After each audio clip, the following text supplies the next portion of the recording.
जो mental math class 9 chapter 1 आज हम करने वाले हैं। मैं हूं हरी सर और आप सभी बच्चे देख रहे हैं आपका अपना यूट्यूब चैनल चलो कदम बढ़ाए। तो बच्चों, इस पार्ट में शॉर्ट ट्रिक, कुछ क्वेश्चन शॉर्ट ट्रिक से होंगे और कुछ क्वेश्चन थोड़े से एक्सप्लेन करने पड़ेंगे। तो आप ज़्यादा से ज़्यादा प्रैक्टिस कीजिए। मैं चाहता हूं कि आपके अच्छे मार्क्स आएँ, आप हर क्विज में पार्टिसिपेट करें और प्रैक्टिस अभी से शुरू कर दीजिए।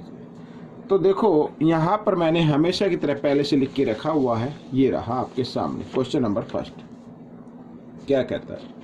ठीक है, क्या कहता है? Find the unit digit of.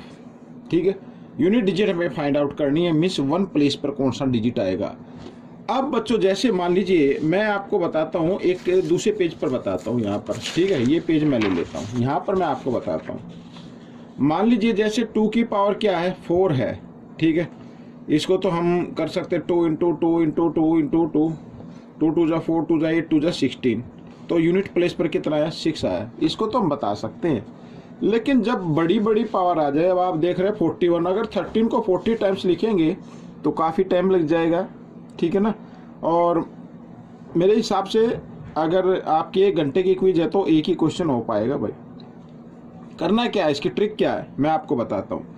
सबसे पहले यहाँ पर जो पावर दी होती है ना, वो ये जो पावर दी हुई है, इसको आपको लेना है। इसको आपको लेना है और फिर क्या करना है, इसको 4 से डिवाइड करना है। ठीक है, 4 से क्यों डिवाइड करते हैं ये मैंने पहले की वीडियो में काफ़ी बताया है। क्योंकि हर डिजिट, अब यहाँ पर देखिए, जैसे मैं बताता हूँ यहाँ पर, ये 2 2 जा 4, फिर 4 2 जा 8, ये 2, और फिर क्या आ गया, 16 आ गया। अब इसके बाद जो डिजिट होगा, देखो 1 2 3 4। अब इसके बाद अगर मान ले 1 2 और लगाते हैं तो कितना आ जाए, 32 आ जाएगा। कितना आ जाएगा, 32। यहाँ पर या कोमा लगा के मैं 32 डाल देता हूँ। अब आप देखिए यहाँ इधर, ठीक है ना। अब ये डिजिट रिपीट हो गया ना 1 प्लेस पर, कितने टाइम्स से, 1 2 3 4 टाइम्स बाद रिपीट हो जाएगा। तो कोई 2 टाइम्स बाद रिपीट होता है, कोई 3 टाइम्स, कोई 4 टाइम्स। तो यानी 4 टाइम्स तो हर डिजिट रिपीट होता ही होता है, 3 टाइम्स तो नहीं होगा।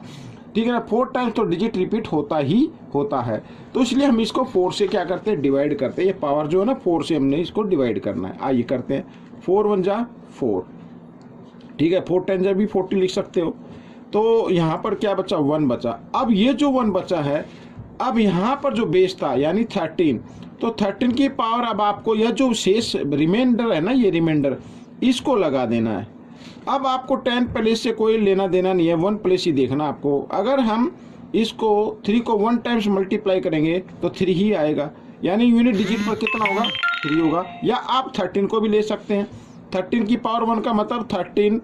ठीक है, 13 की पावर 2 का मतलब 13 इंटू 13 होगा। लेकिन पावर कितनी है, 1 है, तो 1 यानी 13 आ जाएगा। तो 13 में यहाँ पर यूनिट प्लेस पर कौन सा डिजिट है, 3 है। तो इसका आंसर क्या होगा बच्चों, क्या होगा इसका आंसर, 3 हो जाएगा। ठीक है ना। ये आइए सेकंड पार्ट कर लेते हैं। ये रहा सेकंड पार्ट आपके सामने। मैं इसको इधर ही करके दिखाता हूँ। पावर कितनी है बच्चों, 31 है। पावर कितनी है, 31। इसको क्या करना, 4 से डिवाइड कर देना है ऐसे। ठीक है ना। तो 4 7 जा 28, कितना आ गया, 28 आ गया। और रिमाइंडर कितना आ गया, 3 आ गया। ठीक है ना। तो अब हमें क्या करना है, यहाँ पर 24 की पावर क्या लगानी है, जो रिमाइंडर ना, ये लगा देनी है 3। ठीक है। अब मैं बोलता हूँ कि अगर कोई बड़ा नंबर है तो ये सेकंड प्लेस है ना, ये भूल जाइए, ये 4 याद रखिए बस। अब 4 को 3 टाइम्स मल्टीप्लाई करेंगे इस तरीके से। 4 4 जा 16, और 16 4 जा कितना होता है, 64 होता है। तो कितना आ गया बच्चों, कितना आ गया, 4 आ गया। तो यूनिट डिजिट पर कितना नंबर आएगा, 4 आएगा। ये आपका आंसर है। ठीक है ना, इस तरीके से। आइए करते हैं थर्ड पार्ट। ये मैं इसी पर करके दिखाऊंगा। ठीक है ना। अब जैसे 78 है, 78 को आइए क्या करना है, 4 से डिवाइड कर दीजिए। 4 1 जा 4, यहाँ पर 3 और 8, 4 9 जा 36। तो रिमाइंडर कितना आ गया, 2 आ गया। तो अब हमें क्या करना, 79 की पावर आपको लिखनी है 2, इस तरीके से। अब आगे वाले डिजिट को छोड़ दीजिए, 9 की पावर 2 समझो। अब 9 की पावर 2 का मतलब 9 इंटू 9, 9 9 जा कितना होता है, 81 होता है। तो यूनिट डिजिट पर कितना नंबर आया, 1 आया। तो इसका यूनिट डिजिट कितना होगा, 1 होगा। ठीक है। आइए करते हैं 4 पार्ट। अब बच्चों यहाँ पर 4 से डिवाइड करेंगे तो ये 25 पे जाएगा। 25 4 100 होता है, यानी रिमाइंडर कितना आ जाएगा, 0 आ जाएगा। ठीक है, कितना आ जाएगा, 0 आ जाएगा। अब पावर 0 तो रख नहीं सकते भाई, पावर 0 को रखना नहीं है, तो हम क्या करते हैं, हम उसकी पावर क्या करते हैं, 4 रखते हैं भाई। 4 से डिवाइड किया ना, जब देखो ये याद रखना है, अगर किसी की रिमाइंडर, किसी को डिवाइड करने पर रिमाइंडर 0 आए तो उसकी पावर को क्या करना है, आपको 4 रखना है। क्या रखना है, 4 रखना है यहाँ पर, ये देखिए। ठीक है, अब आगे वाले डिजिट को भूल जाइए, ये 6। ठीक है, 6 की पावर 4 है, 6 को 4 टाइम्स करेंगे तो 6 आएगा। अब आप कहेंगे सर ये तो करके दिखाया नहीं, 6 कैसे आ गया। मैं आपको बताता हूँ भाई। डिजिट देखो, यदि यह डिजिट 1 आए या 5 आए या क्या आए, 6 आए, इनको कितनी टाइम्स मल्टीप्लाई करो, यूनिट डिजिट पर हमेशा 6 है तो 6 आएगा। अगर बेस 5 है तो 5 पे आएगा, 1 है तो 1 ही आएगा। ये हमेशा याद रखना है, ये हमेशा याद रखना है। अगर 6 की पावर यहाँ पर 10 हो, 11 हो, 12 हो, कोई बात नहीं, उसका यूनिट डिजिट हमेशा क्या आएगा, 6 आएगा। इसी प्रकार 5 का 5 आएगा। ठीक है, आइए करते हैं 5th पार्ट। अब 21 आ गया बच्चों, इसमें पावर कितने, 21, तो 4 से करेंगे, 4 5 जा 20, रिमाइंडर क्या आया, 1 आया। तो आपको क्या करना है, 57 की पावर क्या कर देनी है, 1 कर देनी है। अब यहाँ पर ये डिजिट लेना है, आगे वाले डिजिट की कोई वैल्यू नहीं है, तो 7, तो 7 को 1 टाइम्स करेंगे तो कितना आता है, 7 ही आता है। तो इसका यूनिट डिजिट कितना होगा, 7 होगा। इस तरीके से ये आपको करना है, ज़्यादा से ज़्यादा प्रैक्टिस कीजिए। आप मेरे चैनल पर जरूर जाए, ठीक है, वहाँ पर मैंने लास्ट ईयर बहुत सारी वीडियो बनाई है यूनिट डिजिट के ऊपर, ठीक है ना, उनको आप जरूर देखिए। आइए करते हैं question number 2। Find the rational number between, rational number find out करना भाई। अब कैसे करना है, अब मैं आपको बताता हूँ। देखो इधर अगर मैं लाइन ड्रॉ करूँ, बीच में होते 0, राइट साइड की तरफ होते हैं क्या, प्लस के नंबर, और लेफ्ट साइड की तरफ होते हैं माइनस के नंबर। इस तरीके से होते हैं ना, ये ऐसे यहाँ पर ये। अब आप देखो यहाँ पर ये लिखा है -3 और -2, इनके बीच के नंबर फाइंड आउट करने। अब इसमें तो है नहीं, इसमें तो है नहीं, हमें 2 नंबर फाइंड आउट करने, लिखना भूल गया मैं, 2 नंबर फाइंड आउट करने। तो आपको क्या करना होगा, -3/1 और -2/1। एक चीज़ और मैं आपको बताता हूँ करने से पहले, कि जो रैशनल नंबर फाइंड आउट करते हैं उनके आंसर पीछे मैच भी कर सकते हैं, नहीं भी कर सकते, क्योंकि हम किन्हीं 2 रैशनल नंबर के बीच में uncountable rational number find out कर सकते हैं। ठीक है ना, अनकाउंटेबल कर सकते हैं। तो इसके 3 मेथड होते हैं करने के, लेकिन मैं आपको सबसे इजी मेथड आपको बताऊंगा। अब क्योंकि हमें 2 करनी है तो आपने इसको 3 से मल्टीप्लाई कर दे, 3 से इधर भी और इधर भी। 3 3 जा कितना होता है, 9/3, और इधर 2 3 जा कितना होता है, 6। ठीक है ना, इस तरीके से माइनस आ जाएगा, इस तरीके। अब -6 और 9 के बीच में बहुत सारे नंबर आते हैं। ठीक है, एक तो आता -7, एक आता -8, 2 नंबर हमें फाइंड आउट करने, तो इसके नीचे आप 3 लगा सकते हैं। ये आपका आंसर हो गया। ठीक है, आइए करते हैं 1/3 एंड 1/2। तो इस तरीके के, अगर इस तरीके का कोई क्वेश्चन आता है तो आपको क्या करना, सबसे पहले आपको एलसीएम लेना है। 3 और 2 का एलसीएम लेंगे, क्योंकि कंटिन्यू नंबर है तो एलसीएम कितना आ जाएगा, 6 आ जाएगा। अब भाई हमारे पास 3 है और इस डिनोमिनेटर का हमें बनाना है 6। एलसीएम जो होता है ना वो लेना है। एलसीएम आया 6, तो डिनोमिनेटर का 6 बनाना है, तो 3 को 2 से मल्टीप्लाई करेंगे, साथ ही न्यूमिनेटर को भी कर देंगे 1/2, और 2 का भी 3 बनाना, तो इसको भी 3 से मल्टीप्लाई कर देंगे, इधर भी 3 से कर देंगे। तो 2 1 जा 2 और 3 2 जा 6, और 3 1 जा 3 और 3 2 जा 6। ठीक है, ये आ गया। अब भाई डिनोमिनेटर को नहीं देखना है, आपको न्यूमिनेटर को देखना है। 2 और 3 के बीच में नंबर फाइंड आउट करने। अब मैंने बताया था दूसरे मेथड से, अब ये दूसरे मेथड से बताता हूँ। अगर इस तरीके का कोई क्वेश्चन आ जाए, देखो मल्टीप्लाई करके भी कर सकते हैं, दोनों तरीके मैं बता देता हूँ। इसमें भाई हमें 2 नंबर फाइंड आउट करने ना, देखो हमने इसमें 3 से मल्टीप्लाई किया था, आप 3 से भी कर सकते हैं, 4 से भी कर सकते हैं, 5 से भी कर सकते हैं, 6 से भी कर सकते हैं, इसको भी कर सकते थे। ठीक, किसी भी नंबर से फाइंड आउट करो, लेकिन 3 से इसलिए क्या है, फिर एग्जैक्ट 2 ही नंबर आते हैं। ठीक है, फिर एग्जैक्ट 2 ही नंबर आते हैं, इसलिए 3 से क्या, कब, जब कंटिन्यू नंबर आए, 2 के बाद 3 आता है। इधर भी वही था, -2 -3। जब कंटिन्यू नंबर आए तो आपको अगर 2 नंबर फाइंड आउट करने तो 3 से कीजिए, अगर 3 नंबर फाइंड आउट करना है तो 4 से कीजिए। किसमें, कंटिन्यू नंबर आने, जब कंटिन्यू न्यूमिनेटर होते हैं। ठीक है, कंटिन्यू नंबर आते हैं। अदरवाइज आप किसी भी नंबर से फाइंड आउट करेंगे तो आंसर आपका बिल्कुल निकलेगा। अब मान लो जैसे मैं इसमें 3 से नहीं करता, मैं इसमें किससे करता हूँ, 5 से कर देता हूँ। चलो 5 से कर देते हैं, इस तरीके से भी आपको कर लेना है। अब 5 2 जा कितना होता है 10 और 6 5 जा होता है 30, ठीक है, ये हो गया। और इधर 5 3 जा 15 और 6 5 जा 30, ठीक है ना। अब इनके बीच के नंबर आपको फाइंड आउट करने हैं, तो क्या होता है 11/30 लिख सकते हैं, 12/30 लिख सकते हैं। अगर 2 की बजाय और भी फाइंड आउट करने होते तो 13/30 लिख सकते थे, 14/30 लिख सकते थे, इस तरीके से। अब बच्चों इसमें जो डिवाइड हो सकता है उसको डिवाइड कर दे, जैसे इधर ये 2 से होगा 2 6 जा और 2 5 जा पे, ठीक है ना। और इधर 2 7 जा और ये 2 5 जा, तो ये आपके आंसर हो गए बच्चों 11/30 और 6/5 और 13/30, ये ठीक है। इस तरीके से भाई हमें 2 नंबर फाइंड आउट करने थे, हमने तो 4 कर लिए, कोई दिक्कत नहीं है। आइए करते हैं नेक्स्ट पार्ट। ये रहा आपके सामने, ठीक है। अब इस टाइप के क्वेश्चन में भी आपको आंसर नहीं आते। अब मैं आपको बताता हूँ बच्चों, देखो इसकी डिटेल से काफ़ी मैंने वीडियो बनाई है और मैं चाहता हूँ आप मुझे कमेंट्स कीजिए कि सर इस टाइप के जो क्वेश्चन होते हैं उसकी डिटेल से एक नई वीडियो बना दी तो मैं आपको बना दूंगा। अदरवाइज मैंने चैनल पर अपलोड की हुई है, आप उसको देख सकते हैं, सर्च कर सकते हैं, लिख सकते हैं रेशनल नंबर, ठीक है, या मेंटल मैथ चलो कदम बढ़ाए, मेरे चैनल का नाम लिखना है। और चैप्टर 1 क्लास ये 9th लिख सकते हैं, ठीक है, तभी आपके सामने निकल आएगा, कोई दिक्कत नहीं है। अब बच्चों देखो मैं आपको बताता हूँ, अगर हमें अब ये जो लिखा ना 2.14, इसका मैं आपको बताता हूँ।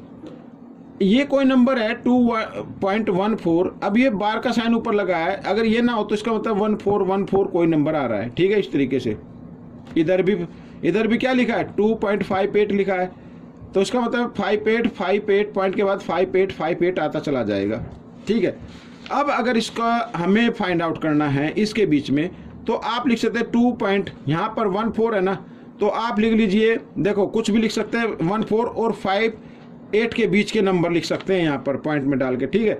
अब मैं यहाँ पर लिख देता हूँ, मान लो 16 लिख दिया मैंने, ठीक है, इस तरीके से लिख सकते हैं, तो 1616 आ जाएगा, या इस तरीके से लिख सकते हैं आप, कोई दिक्कत नहीं है। और यहाँ पर आप चाहे तो 2.5 लिख सकते हैं, 2.5 लिख सकते हैं, और 5 के ऊपर बार का साइन लगा सकते हैं। तो आपके ऊपर डिपेंड है कि आपको कैसे करना है, ठीक है ना। अब जरूरी नहीं कि ये आंसर होगा, मैंने पहले ही कहा कि ये जो रेशनल नंबर होते हैं उनके आंसर पीछे मैच नहीं करेंगे। आप चाहे तो यहाँ पर 2.17 भी लिख सकते हैं, 1717 इस तरीके से 17 के ऊपर बार का साइन लगा दीजिए और इधर लिख दीजिए 2.3, ठीक है भाई, बीच में आ गया ना 3.2 या 3.4 लिख सकते हो, 3.4 ऐसे लिख सकते हो। तो इस तरीके से आप कर सकते हैं। तो मैंने आपको बताया कि देखो भाई इस जो रेशनल नंबर होते हैं उनके आंसर पीछे मैच नहीं करेंगे।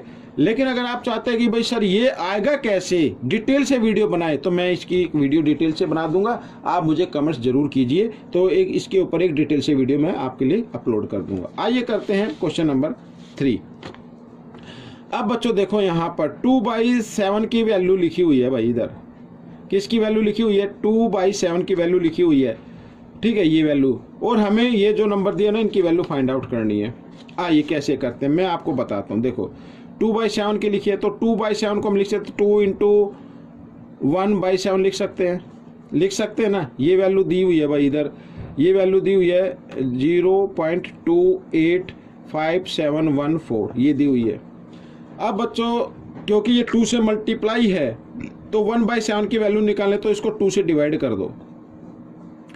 यहाँ पर आप चाहें तो 2 से क्या कर दो, इसको डिवाइड कर दो, तो 1/7 की वैल्यू आ जाएगी। क्योंकि यहाँ पर ये 2 × में क्या है ना, 2 × 1/7, तो आप इस वैल्यू को क्या करना है भाई, देखो अगर आप इस तरीके से करेंगे, 1 को 7 से डिवाइड करेंगे तो काफ़ी टाइम लग जाएगा।